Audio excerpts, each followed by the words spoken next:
Hey guys, welcome to this tutorial of ethical hacking and penetration testing. So in this specific course that I would be teaching, I would be mainly concentrating on Kali Linux.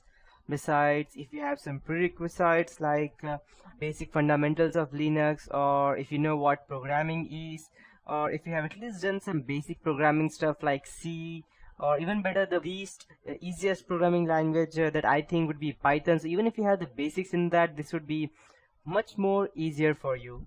So before I start with any of this process, I'd like to ask one question, that what is ethical hacking? If you are talking about as to getting into someone's or invading someone's privacy, that is not called as ethical hacking. It's just hacking, and hacking can never be ethical. So hacking means to go ahead and gain someone's personal information, and if you define the term as ethical hacking, then ethical means doing it for the right purpose. But when you are going ahead and invading someone's privacy, that cannot be considered as ethical, no matter what good you are trying to do.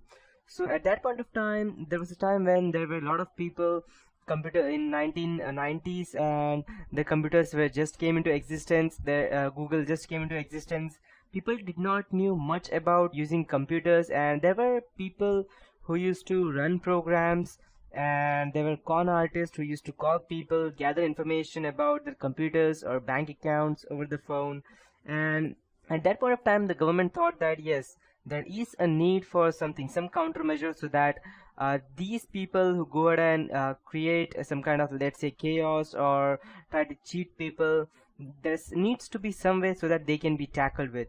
So at that point of time, the government came in, this kind of ethical hacking came into existence, and they defined this term as ethical hacking.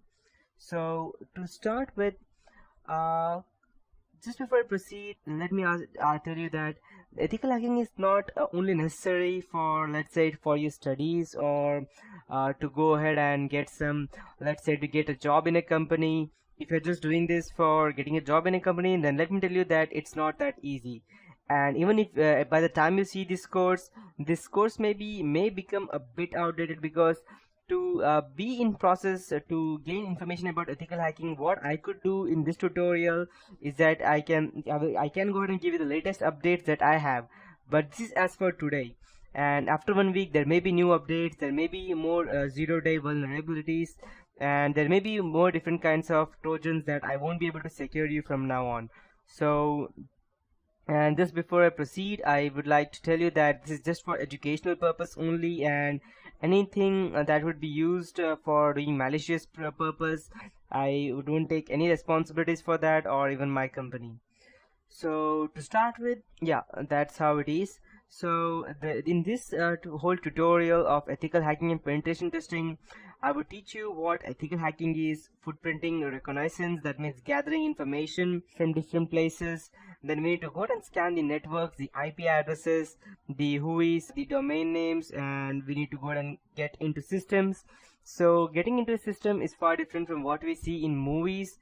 It's not like we can just go ahead, and if you see some movies like, let's say, The Matrix, which was very famous, or if you go ahead and see the Hackers movie, or if you see any movie in which they show that okay, this guy is a hacker, so you can see them that they just go ahead, type some random stuff into computers or cell phones, and yes, it is hacked. But no, in reality, that is far away from different. It's not that interesting that you just go and get some terminals like this, the one I have on my screen, and you just go ahead and type in some stuff, and yes, you can go to hack. No, it does not work like that. You need to go ahead and gather information about your specific target, each and everything related, from his personal life to his background, what he did, to his history, what he did, to what he is current, what he likes, what he does not. Yes, because ethical hacking is a term which consists of gathering information and exploiting them on your target. But ethical hacking is not only to save yourself or your customer to whom you would go and save from getting, let's say, getting indicted from the specific hacker. It's also about attacking them. So you might be thinking that why do we need to attack someone? If you go ahead and try to penetrate someone else's organization, then it is unethical, right? Yes, that is unethical. But if you get the permission, then it is not. So there are some not some, I can say that most of the organizations allow penetration testing in their on their firms. The reason being that they need to know that if there are some hackers out there, and so how could they go ahead and save themselves from them? So they go ahead and authorize a penetration tester, someone like me or someone like you who would become after going through this whole project of mine. So once you go through this project, you will become some kind of an ethical hacker, but you need to keep yourself updated and you need to go ahead and practice continuously, and there is no actually stop for this ethical hacking.